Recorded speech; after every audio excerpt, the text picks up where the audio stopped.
La question du travail ne concerne pas évidemment que la France, elle a une visée internationale et afin de lui donner cette dimension internationale, je vous propose d'accueillir Bruno Bobone, qui est président de l'Union internationale chrétienne des dirigeants d'entreprise. L'UNIAPAC est une organisation œcuménique. Elle a été fondée en Belgique en 1931 à l'occasion du 40e anniversaire de l'encyclique Rerum Novarum du pape Léon XIII. L'UNIAPAC fédère des associations de dirigeants chrétiens. Les EDC en font partie, les EDC France et puis les EDC Liban également. Près de 45 000 dirigeants d'entreprise en font partie. Et un de ses buts est de promouvoir la vision d'une économie au service de la personne humaine et au service du bien commun. Bruno Bobone nous en parle tout de suite. Bienvenue. Mesdames et messieurs, bonjour. J'ai la joie d'être parmi vous aujourd'hui dans cet espace emblématique de réflexion et de communion qu'est le Collège des Bernardins. D'abord, je voudrais remercier à l'AES et sa présidente Marie-Joëlle Guillaume pour cette gentille invitation. Je remercie également Pierre Deschamps, ami de longue date et dirigeant d'entreprises engagées pour une économie au service du bien commun. Je suis Bruno Bobone, chef d'entreprise portugais et président de l'UNIAPAC. Pendant 18 années, j'étais le président de la Chambre de commerce au Portugal. Aujourd'hui, je préside Pinto Basto, une entreprise familiale avec 250 années d'histoire, actuellement active dans le secteur du transport, la logistique et le trading en tant qu'agence maritime. Nous sommes présents au Portugal, en Espagne, en Angola et au Mozambique. Pendant 250 années, Pinto Basto a surmonté nombreuses crises, révolutions, guerres, pandémies, crises sociales et financières. Mais si nous avons réussi à surmonter toutes ces crises, c'est parce que notre principale préoccupation est la personne. Car sans la personne, il est impossible de surmonter une crise. Pour en revenir à l'UNIAPAC, c'est une confédération internationale qui fédère des associations de dirigeants d'entreprises du monde entier. Son but est de promouvoir auprès des dirigeants d'entreprises la vision et la mise en œuvre d'une économie au service de la personne humaine et du bien commun de l'humanité. L'UNIAPAC rassemble aujourd'hui des associations chrétiennes avec 45 000 chefs d'entreprise dans 40 pays d'Europe, d'Amérique latine, d'Afrique et d'Asie. Le titre de mon exposé est une référence claire à Saint François d'Assise, exemple par excellence de préoccupation et de soins pour les plus fragiles de la terre et qui a vécu en totale cohérence avec l'Évangile sur le plan économique et social.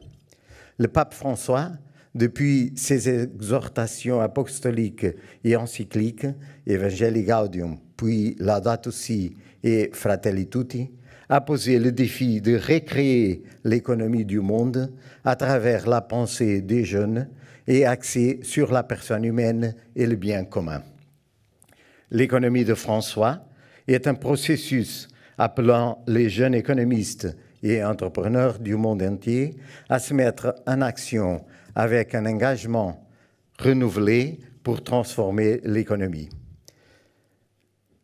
Et nous, dirigeants d'entreprises chrétiens, nous sommes prêts, nous sommes disponibles pour accompagner ce processus, d'abord avec notre foi, puis avec notre expertise, nos moyens, nos capacités et l'expérience de nos erreurs. Je vais commencer avec 2 citations de Saint François d'Assise. Commence par faire le nécessaire, puis fais ce qu'il est possible de faire, et tu réaliseras l'impossible sans t'en apercevoir. Et Rappelez-vous que lorsque vous quittez cette terre, vous n'emportez rien de ce que vous avez reçu, uniquement ce que vous avez donné. Autour de ces deux idées, je m'interroge. Quel est le rôle des dirigeants d'entreprises chrétiennes d'aujourd'hui? Nous avons vécu les dernières décennies dans une économie structurée autour de la pensée du libéralisme, une pensée qui a apporté à Adam Smith un très grand succès. Adam Smith disait que l'ensemble des actions individuelles des acteurs économiques, guidés uniquement par l'intérêt personnel de chacun, contribuent à la richesse et au bien commun. Et il l'appelait la main invisible. Mais Adam Smith était aussi un professeur de philosophie morale.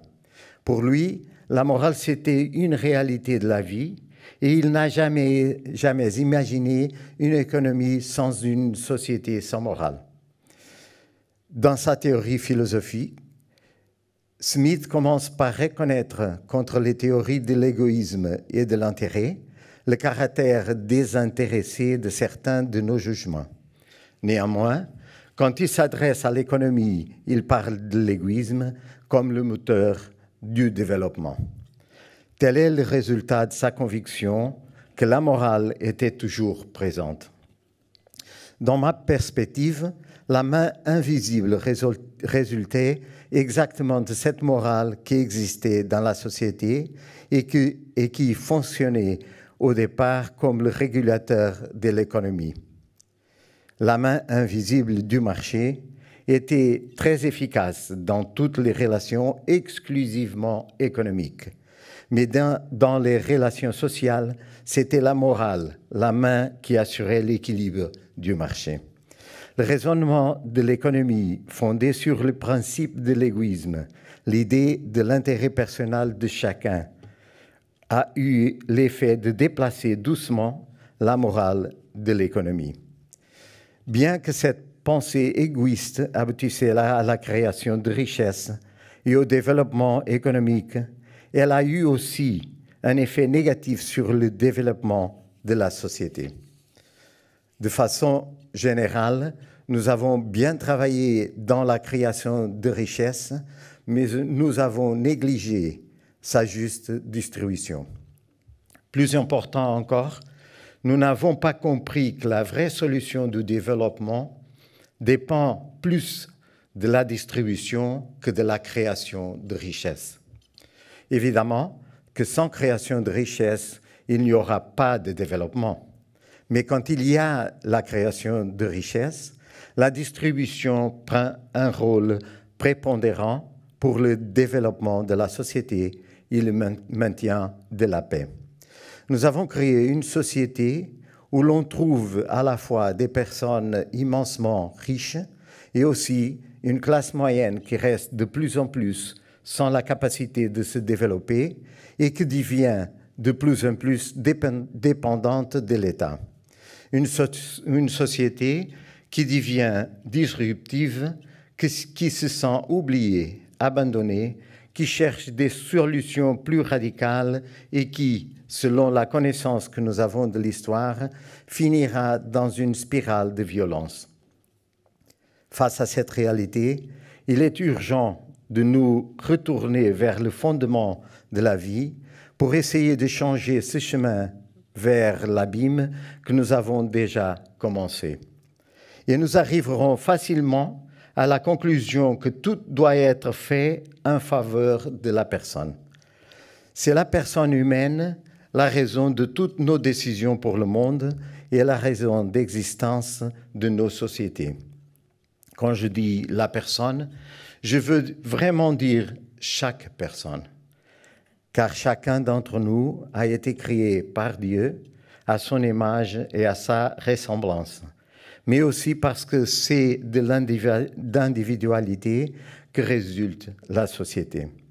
Arrivant à ces conclusions, il devient évident que la proposition du Saint-Père est le choix plus raisonnable qui s'offre à nous si nous voulons préserver notre maison commune et éviter la catastrophe. Nous devons nous assurer à tout prix que les processus de transformation ne soient pas conduits à travers la violence, la douleur et l'injustice. L'économie actuelle est structurée sur des pas pris et sur un déséquilibre entre la capacité créative des pays et de leurs habitants. La mondialisation de l'économie a poussé à son extrême, a entraîné une dépendance économique des pays dont nous ne partageons pas les valeurs dans nos sociétés occidentales. Elle a promu, avec une logique marchande, la délocalisation de la production vers des territoires à bas salaire, avec des conditions de travail précaires et peu respectueuses de la dignité humaine. Indéniablement, l'économie mondiale a connu depuis 60 années des avancées sans précédent vers l'accroissement du revenu et du niveau de vie de l'humanité. Néanmoins, le contexte socio-économique mondial aujourd'hui est complexe. Le monde, selon les Nations Unies, traverse la plus grande crise humanitaire depuis la Seconde Guerre mondiale.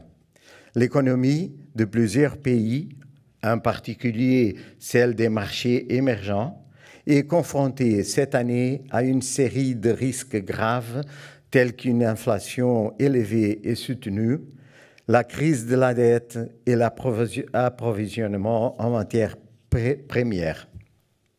Par ailleurs, le flux de capitaux mondialisés ont accru l'exposition des marchés émergents à la hausse des taux d'intérêt. Dans bon nombre de pays, on constate l'incapacité des États surendettés à répondre aux attentes des citoyens et à la recherche de meilleures conditions de vie. Aujourd'hui, persistent encore les risques sanitaires liés à la pandémie de la Covid, les conflits armés avec les répercussions dévastatrices sur les plans économiques et sociétal, l'augmentation des flux migratoires incontrôlés, la dégradation de l'environnement et le changement climatique. Sur le plan politique, les défis sont énormes.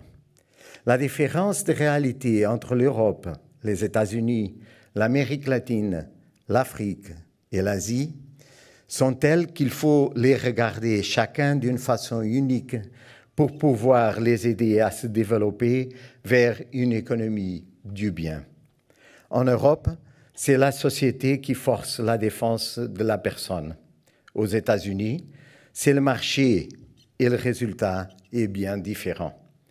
En Amérique latine, il y a une vision moins sociale de l'économie et on voit des différences énormes entre les grands entrepreneurs et les citoyens. En Afrique, c'est encore plus difficile de construire une économie juste qui développe vraiment les gens.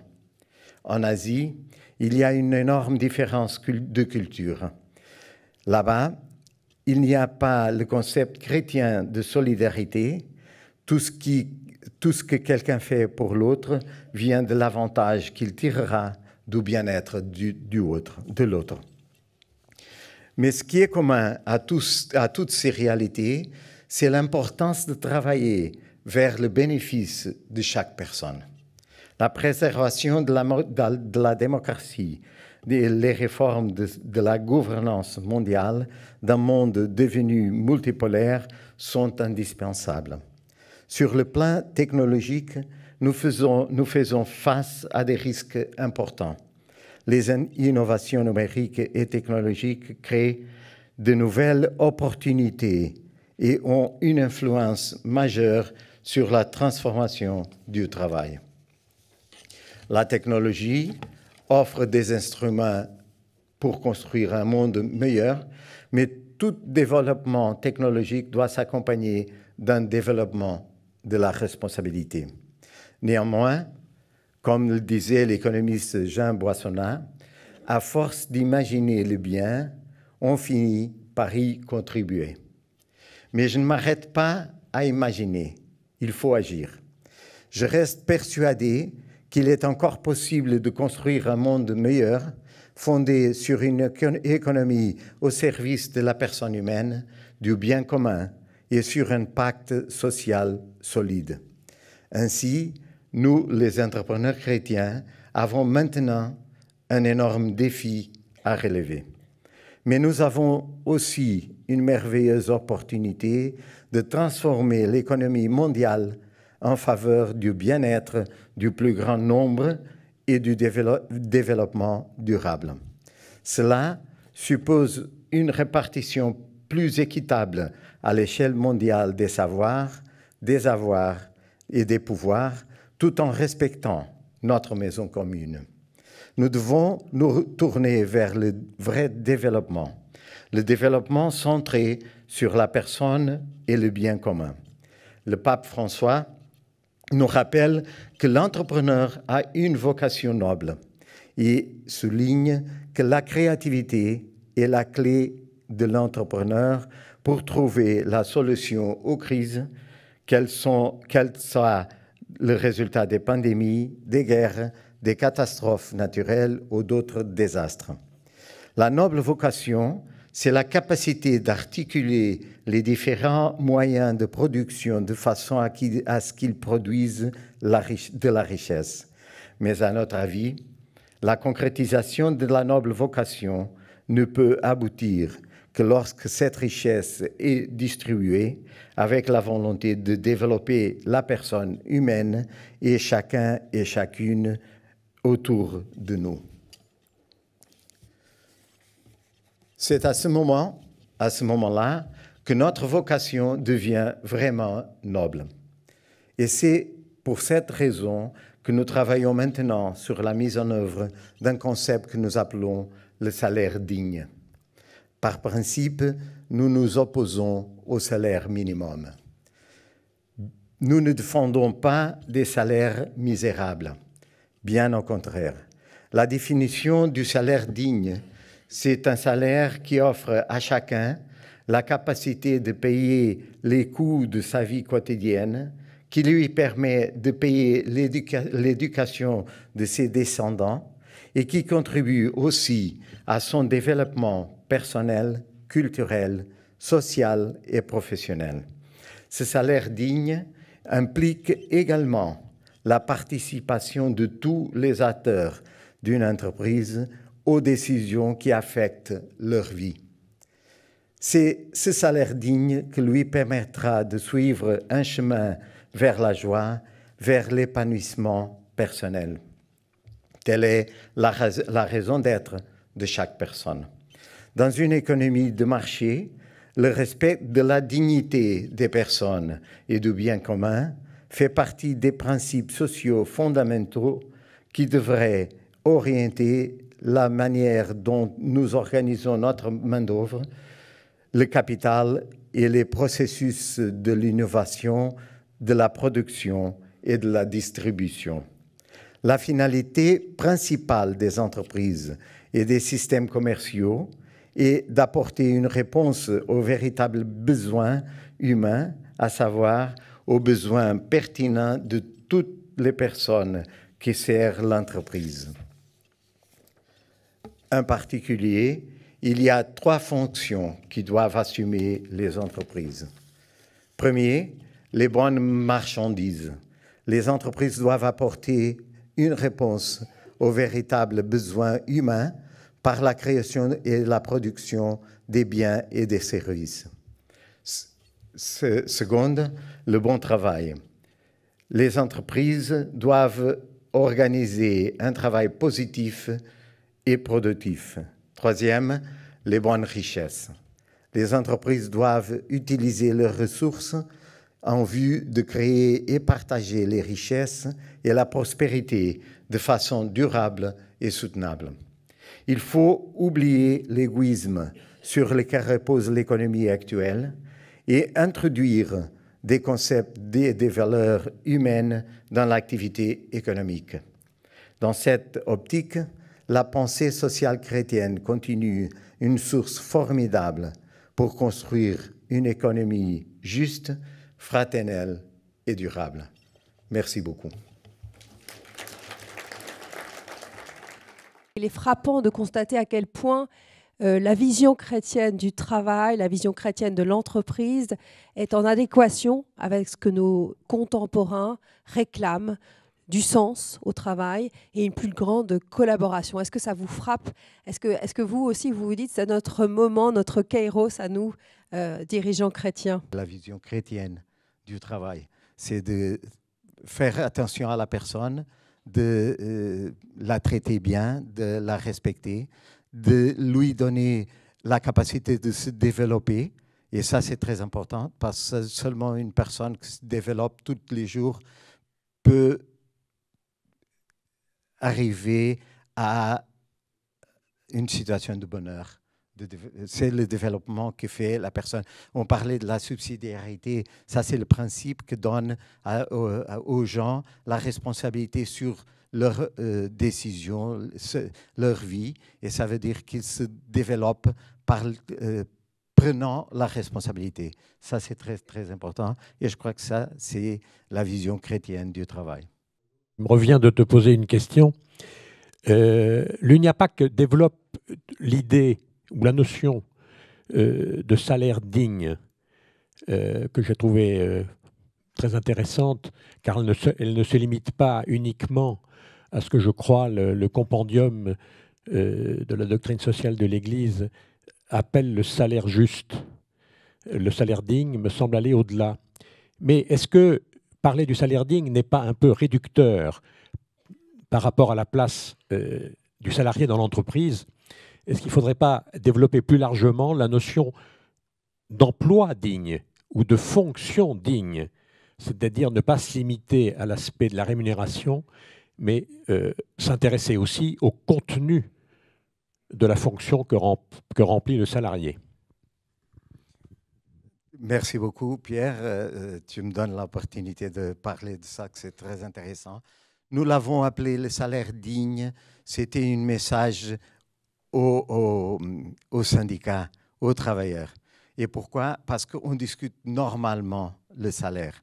Mais là, je l'ai expliqué, le salaire digne a aussi des composants qui ne sont pas du monnaie.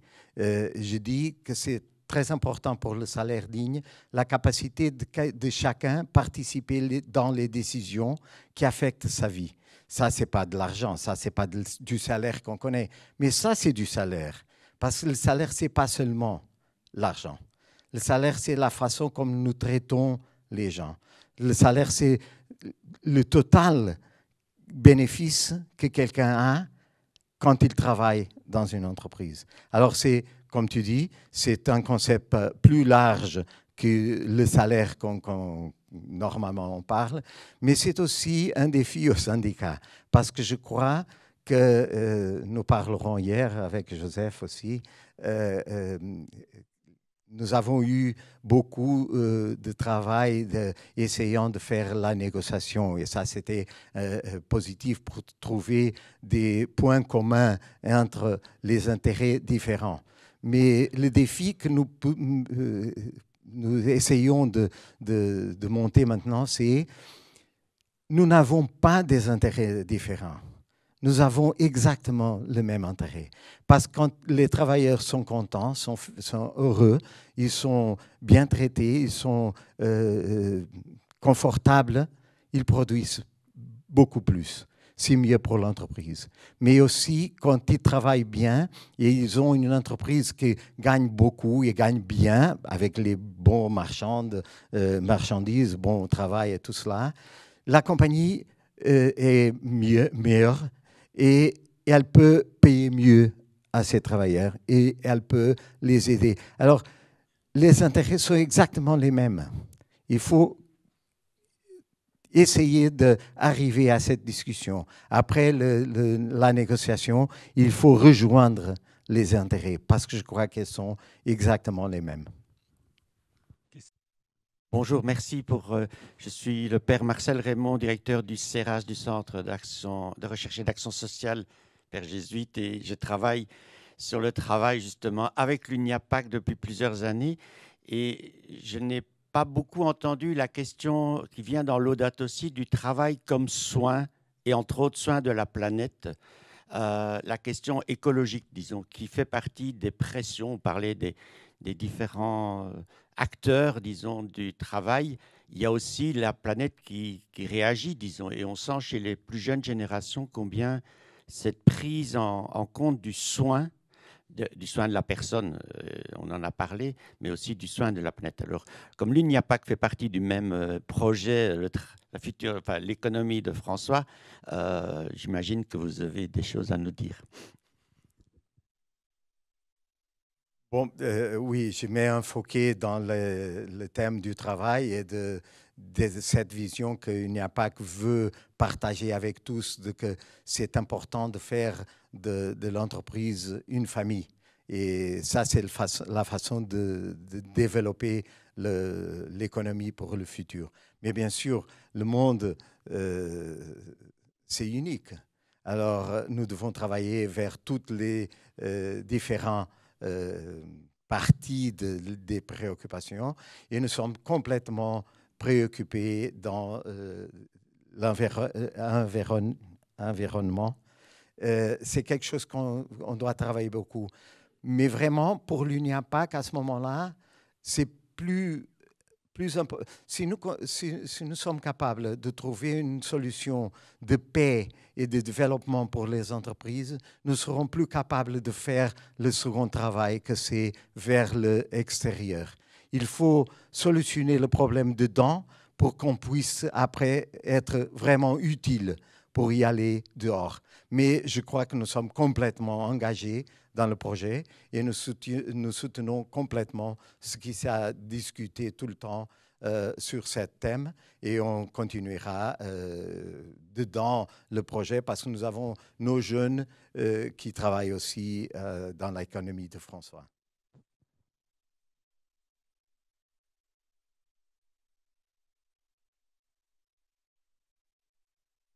Oui, merci de votre présentation. Je voulais quand même soulever le problème, je dirais, des tiers. C'est-à-dire que l'entreprise n'est pas seule avec ses salariés. Elle a des concurrents qui ne sont pas forcément d'ardents partisans du salaire digne.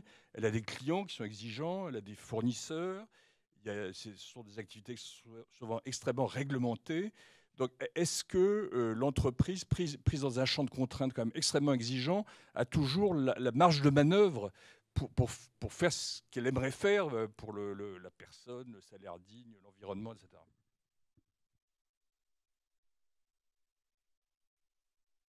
Maintenant, c'est difficile parce que je le crois, oui, c'est possible. Je me rappelle toujours, tous les jours, d'une phrase qui m'a marqué beaucoup. C'était la première phrase qu'a dit Jean-Paul II. Quand il est arrivé à la fenêtre, il a dit « Ayez pas peur ». Et ça, c'est quelque chose que je crois que nous avons besoin d'avoir avec nous tous les jours.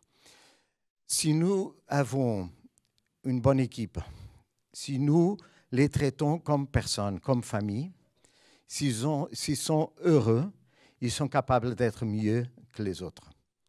Parce que les autres n'auront pas la capacité de les traiter également. Les gens ne seront pas si heureux, ils ne seront pas si productifs. Alors, je dois dire oui, je le crois vraiment. C'est quelque chose, une compagnie qui arrive à 250 années a passé pour tous les doutes, mais aussi prenez les décisions de le faire. Nous avons compétition partout. Nous sommes dans la logistique. Vous connaissez bien que c'est la partie plus compétitive du marché parce que personne ne veut payer pour transporter. Alors, c'est très facile d'arriver à prix très, très pressé. Mais quand même, nous suivons notre idée et à ce moment-là, nous continuons notre croissance. Et nous avons des gens avec nous, les mieux. On parlait que les gens changent d'emploi 7 fois par vie. Je vous dis que toutes les années, je donne un prix de 25 années et 40 années. Et toutes les années, j'ai des gens qui restent pour ces périodes dans l'entreprise. Ça veut dire qu'on peut changer dedans l'entreprise. Et il ne faut pas changer d'emploi. Il faut qu'on donne aux gens les opportunités qui se développent et qu'ils se réalisent dedans notre entreprise. Alors, je suis très convaincu de que c'est possible.